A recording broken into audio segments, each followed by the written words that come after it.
कि यह पीडीएफ आपको आसानी से क्लास खत्म होने के बाद में मिल जाती है, तो पीडीएफ की किसी भी प्रकार की चिंता आप ना करें। चर्चा करते हैं हमारे कोर्सेज के बारे में। तो स्टैटिक जीके जो कि एसएससी में मेरे द्वारा पढ़ाया जाता है, जिसमें हिस्ट्री, ज्योग्राफी, पॉलिटी, इकोनॉमी होती है। यहाँ इंडियन पॉलिटी शुरू होने जा रही है इस बुधवार से, यानी कि ये जो अभी कमिंग जो वेडनेसडे आ रहा है इससे। यदि आप में से कोई भी विद्यार्थी हमारे इस बैच को ज्वाइन करना चाहता है तो वो सब्सक्रिप्शन इंडियन पॉलिटी के हिसाब से ना लेते हुए ये समझ के ले कि उसको मेरे द्वारा पढ़ाई जाने वाली ज्योग्राफी, पॉलिटी, हिस्ट्री, इकोनॉमी सब मिलने वाली है। साथ में जो मैथ्स, रीजनिंग, इंग्लिश की क्लासेस हैं वो भी एक ही सब्सक्रिप्शन में उसे प्राप्त हो जाती हैं। तो use my referral code Ankit 10 to avail my new batch of Indian polity, जिसमें हम एकदम फाउंडेशन लेवल से आपको सिखाएंगे इंडियन पॉलिटी के सारे इफ एंड बट्स, छोटी छोटी बातें आपको महत्वपूर्ण रूप से सिखाई जाएंगी। हमारे द्वारा रोजाना सुबह 11:15 बजे आप लोगों के लिए एक स्पेशल क्लास ली जाती है अनअकैडमी पर। आप उसमें हमारे साथ ज्वाइन कर सकते हैं। आज की स्पेशल क्लास में जो कि 11:15 पर है, आप लोगों के साथ अफ्रीका कॉन्टिनेंट, महाद्वीप डिस्कस किया जाएगा। चर्चा करेंगे महाद्वीप के बारे में, अफ्रीका के बारे में, क्या है अफ्रीका की स्टोरी, क्या है अफ्रीका की पॉलिटिकल मैप की जानकारी, क्या है उसकी फिजिकल मैप की जानकारी। तमाम बातें आज के सेशन में आपको बताई जाएंगी। क्लास समाप्त होने पर आपको इस रेफरल कोड, इस जगह पर आपको हमारी क्लास की पीडीएफ भी प्राप्त हो जाती है। यदि आपको क्या है ओमाइक्रॉन, भैया जो माइक्रॉन संस्करण है अपना इसका कोरोना का, इसको लेकर के दुनिया में काफी ज्यादा क्यूरोसिटी है। तो भाई हमने भी सोचा कि ओमिक्रॉन जो है, उस ओमिक्रॉन वायरस के लिए आपको थोड़ी जानकारी दे दी जाए कि भारत कितना तैयार है ओमिक्रॉन वायरस से निपटने के लिए। तो चलिए चर्चा करते हैं, क्योंकि दुनिया भर से निकल करके जो भी न्यूज आ रही हैं उनमें से आज ही एक न्यूज पढ़ रहा था जिसमें यह था कि अंतरराष्ट्रीय उड़ानें जो हैं वो लगभग 100% महंगी हो गई हैं, यानी कि किराया जस्ट डबल हो गया है। बहुत सारी जगह पर साउथ अफ्रीका का क्रिटिसिज्म चल रहा है। भारत में भी ऐसी चीजें निकल के आ रही हैं कि लोग साउथ अफ्रीका से इंडिया आए हुए हैं, उनकी नंबर्स के बारे में पता चल रहा है। सरकारें पहले से ही प्रिकॉशनरी तैयार होने के लिए क्या क्या कर रही हैं, आज के सेशन में मैं आपके साथ ये साझा कर देता हूं। तो चलिए एक बार के लिए ओमिक्रॉन वायरस के बारे में थोड़ी जानकारी मैं आपको दे दूं, जिसके बारे में यह कहा जा रहा है कि वैज्ञानिकों ने वेरिएंट ऑफ कंसर्न में साउथ अफ्रीका में मिले हुए ओमिक्रॉन वायरस को डाल दिया है। असल में ये ओमिक्रॉन वायरस की जो रिपोर्टिंग हुई ये कहां से हुई थी, तो ये मैंने आपको बता दिया, साउथ अफ्रीका से हुई थी, इसलिए साउथ अफ्रीकन वेरिएंट के नाम से आप इसे जान रहे थे। इसके बारे में पता चला कि यहां पर जो प्रोटीन लगे हुए हैं वायरस में आरएनए के ऊपर, उनके अंदर बड़ी मात्रा के अंदर म्यूटेशंस हुए हैं, परिवर्तन हुए हैं, जिसकी वजह से 30 म्यूटेशन इसके स्पाइक प्रोटीन में हुए हैं। और जो संरचना आपको अब दिखाई पड़ रही है वो वैसी वाली नहीं है जो आपको पहले दिखाई पड़ती थी, कि मतलब एकदम दाएं दाएं बाएं हाथ वाथ निकल के आते थे। अभी तो पता नहीं ये क्या ही बन के दिखाई दे रहा है, चतुर्भुज सा, त्रिभुज सा बन गया है, इसकी आकृति ही कुछ अलग प्रकार की बन गई है।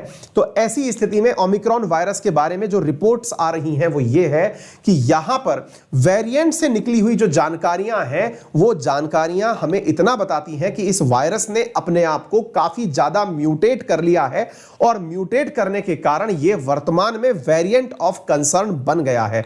वेरिएंट ऑफ कंसर्न बनने के बाद में हमारे सामने बड़ा प्रश्न यह बना कि इसका मतलब क्या निकाला जाए। तो आंसर यह है कि भारत में या दुनिया में कुल अभी तक 5 ही WHO के अकॉर्डिंग वेरिएंट ऑफ कंसर्न हुए हैं, जिसमें से लेटेस्ट ओमिक्रॉन करके वायरस है।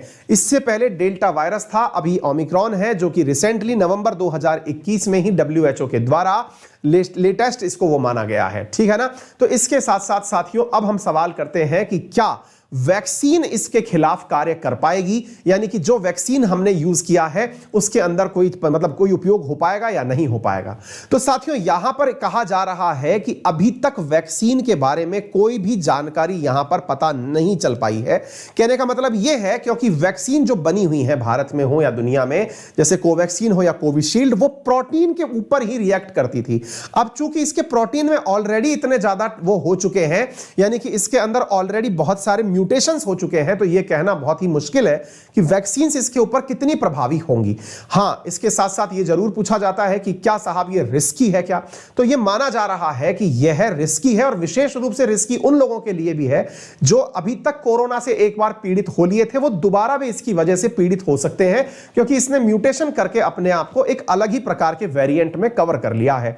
साथियों यहां पर बहुत सारे मतलब देश के अंदर बहुत सी जगह ऐसी भी निकल के आ रही हैं, जैसे रिसेंटली पंजाब हिमाचल का जो बॉर्डर है वहां पर मतलब कोरोना के बारे में पता चला। भोपाल के अंदर कोरोना से निपटने के लिए बिना मास्क घूमने पर 500 रुपए तक का जुर्माना अनाउंस कर दिया गया है। प्राइवेट संस्थाओं में कर्मचारियों को वैक्सीन की दोनों डोज जरूरी कर दी गई हैं, अदरवाइज कार्रवाई हो जाएगी। सरकारी ऑफिसों में बिना मास्क के एंट्री नहीं मिलेगी, भोपाल के अंदर सख्ती बरत दी गई है। कर्नाटक के अंदर यह कहा गया है कि हमारे द्वारा यह जानकारी तय कर ली गई है कि यह फैलता जरूर है तेजी से, लेकिन इसका असर गंभीर नहीं है, ऐसा यहां के स्वास्थ्य मंत्री ने कहा है।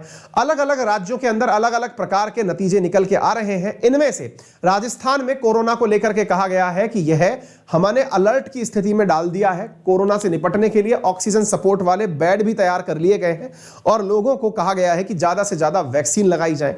भारत में लगभग 2000 से ज्यादा आईसीयू बेड और 40,000 से ऑक्सीजन कंसंट्रेटर को तैयार कर लिया गया है। अगर ऐसी कोई परिस्थिति बनती है तो यहां पर इससे निपटा जाएगा। ठीक इसी प्रकार से केजरीवाल जी की बात करें तो उनका कहना है कि दुनिया में बाहर से आने वाली जो भी फ्लाइट्स हैं उन्हें रोक दिया जाना चाहिए।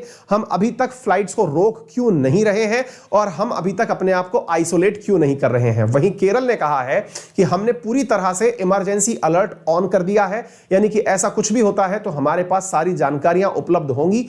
उत्तर प्रदेश के अंदर भी कुछ इसी प्रकार से सेपरेट प्रोटोकॉल इंटरनेशनल और डोमेस्टिक अराइवल्स पर करने की प्रावधान रखे गए हैं और सभी जो यात्री आ रहे हैं उनका आरटीपीसीआर टेस्ट करना प्रस्तावित किया गया है।